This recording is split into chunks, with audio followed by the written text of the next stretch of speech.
November 2023 मध्ये संसदेने ज्यांच्याकडे जन्म प्रमाणपत्र नाही त्या लोकांसाठी एक कायद्यात सुधारणा आणली. आधी न्यायालयात जावं लागायचं, ते अधिकार तहसीलदारांना दिले. परंतु या तरतुदीचं महाराष्ट्रात मोठ्या प्रमाणात गेल्या काही महिन्यात बांगलादेशी आणि रोहिंग्यांना भारतातलं इथलं जन्म प्रमाणपत्र देण्यासाठी काही एखाद राजकीय पक्षाच्या नेत्यांनी आणि बांगलादेश पश्चिम बंगाल बॉर्डरवरचे एजंटनी एक षडयंत्र बनवलं. 1 लाख बांगलादेशी आणि रोहिंग्याचे जन्म प्रमाणपत्रासाठी विविध जिल्हाधिकाऱ्यांकडे तहसीलदारांकडे अर्ज आले आहे. गेल्या 1 महिन्यात मी महाराष्ट्राचे 17 जिल्ह्यांमध्ये स्वतः गेलो. आज पण आता सकाळी मालेगावला होतो. मालेगाव एक छोटासा तालुका आहे, तहसील, 6.5 लाखाची वस्ती, त्यात 4200 अर्ज आले. त्याच्यासमोर पुणे, लोकसंख्या 45 लाख, फक्त 60 लोकांना जन्म प्रमाणपत्र देण्यात आलं. मुंबईत 2,20,00,000, फक्त 58. परंतु अमरावतीमध्ये 14,484. आणि म्हणून हा विषय मी महाराष्ट्र सरकारकडे, देवेंद्र फडणवीसकडे आग्रह केला की मोठ्या प्रमाणात हे बांगलादेशी रोहिंग्यांना जन्म प्रमाणपत्र देणं म्हणजे त्यांना भारताचं नागरिकत्व देणं. आणि म्हणून या प्रक्रियेचं इन्व्हेस्टिगेशन करावं. मालेगावसाठी आणि अमरावतीसाठी SITची रचना केली गेली आहे. मी मुख्यमंत्र्यांकडे मागणी केली आहे की संबंध महाराष्ट्रासाठी SIT करावी. आणि हे जे 1 लाख अर्ज आलेले आहेत त्यात बोगस दस्तावेज आहेत, त्या प्रत्येक अर्जाची छाननी करून जो बांगलादेशी रोहिंग्या आहे त्याला निकाल बाहेर करा. आज मी संभाजीनगरला याच पार्श्वभूमीसाठी इथली परिस्थितीची चर्चा करायला आलो आहे. कोण मोटिवेशन आहे म्हणजे पॉलिटिकली आहे? मी आता मालेगाव मधून आलो तो तुम्हाला म्हणजे अक्षरशः धक्का जाय. रजिस्टर्ड म्हणजे 1104 लोकांना दिले, 1106, प्रत्यक्षात 4200.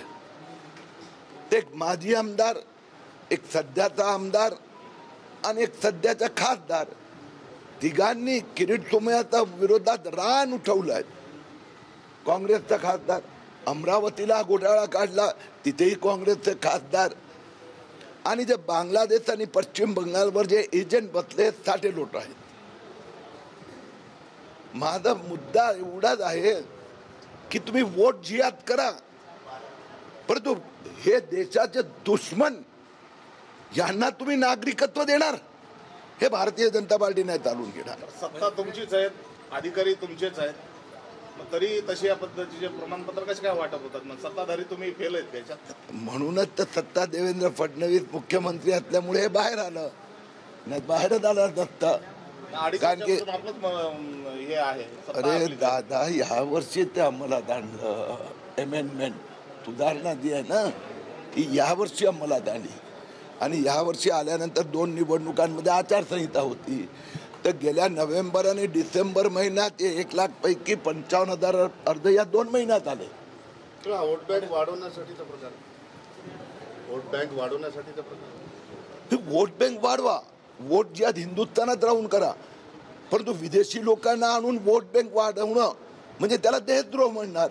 आणि म्हणून तर मी आज सांगितलंय, पोलीस स्टेशनमध्ये मालेगावचा जाऊन तक्रार केली की मालेगावचा तहसीलदार विरोधात तुम्ही राष्ट्रद्रोहाचा गुन्हा दाखल करा आणि त्यांना जे पाठिंबा देणारे जे राजकीय नेते आहेत त्यांचे पण कारवाई करा. सोमय्याजी, केंद्रीय स्तरावर एक रिपोर्ट असा आला होता की बांगलादेशांना भारताच्या सुरक्षित स्थानापर्यंत आणून देण्यासाठी 2 पॅकेजमध्ये काम केलं जातं, समुद्री मार्गाने आणि रस्ता मार्गाने.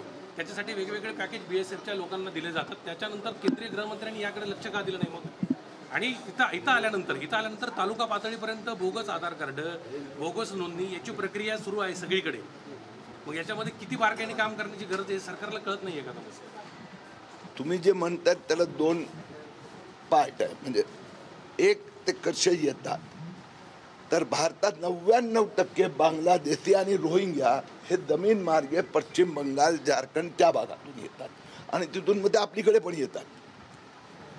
त्यांना जे हे खोटे दस्तावेज, खरं म्हणजे हे जे प्रमाणपत्र देण्याचं काम आहे, हा खरा दस्तावेज दिला जातो, पण ते खोटे दस्तावेज देतात. म्हणजे पुरावे जे आहेत हे खोटे आहेत. म्हणून इथे तर आपल्या हातात 1 लाख लोकांची नावं आलेली आहेत, ज्यांनी अर्ज केले आहेत, ज्यांनी एफिडेव्हिट केले आहेत. आणि त्यात मी या अमरावतीने याचे एक एक नावासकट समोर सांगितलं. म्हणून आज चांगली संधी आहे महाराष्ट्र सरकारला, या 1 लाख लोकांचं पूर्णपणे इन्व्हेस्टिगेशन करा, म्हणजे नवीन येणारे थांबणार. आणि दुसरं, माझ्या राजकीय पक्षांना मी आवाहन करतो की जे देशात बाहेरचे लोक आले आहेत वोट बँकसाठी तिथे राजनीती करू नका. आणि तुम्ही राजनीती केली तरी आम्ही यांना परत पाठवणार.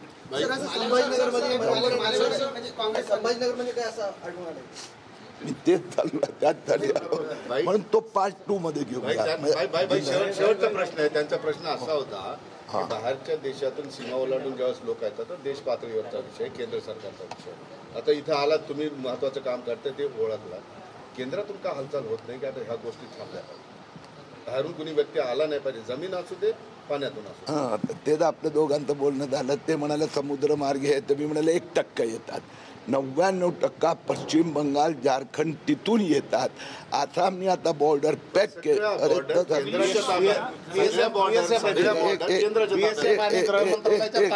एक मिनिट रे दादा, उत्तर ऐकायचं. आसाममध्ये बॉर्डर फिक्स करायचं काम मोठ्या प्रमाणात सुरू झालेलं आहे, पण पश्चिम बंगालमध्ये तिथे अडथळे येत आहेत. म्हणून आपली भावना मी लक्षात ठेवतो. पुन्हा एकदा केंद्र सरकार आणि गृहमंत्रीला सांगणार, परंतु आता तिथे राजकीय विल पॉवर उलटा आहे. तिथलं सरकार वोट जिहादमध्ये मानते. म्हणून भावना बरोबर आहेत, परंतु बॉर्डर केंद्राच्या ताब्यात नाही. भाऊ 1 मिनिट, उत्तर मी दिलं.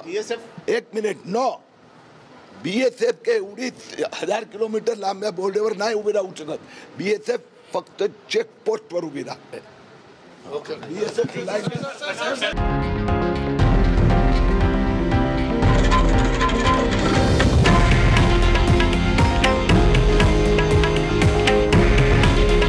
हे आहे देशातील नंबर 1 न्यूज नेटवर्क आणि आपण पाहत आहात TV9 मराठी.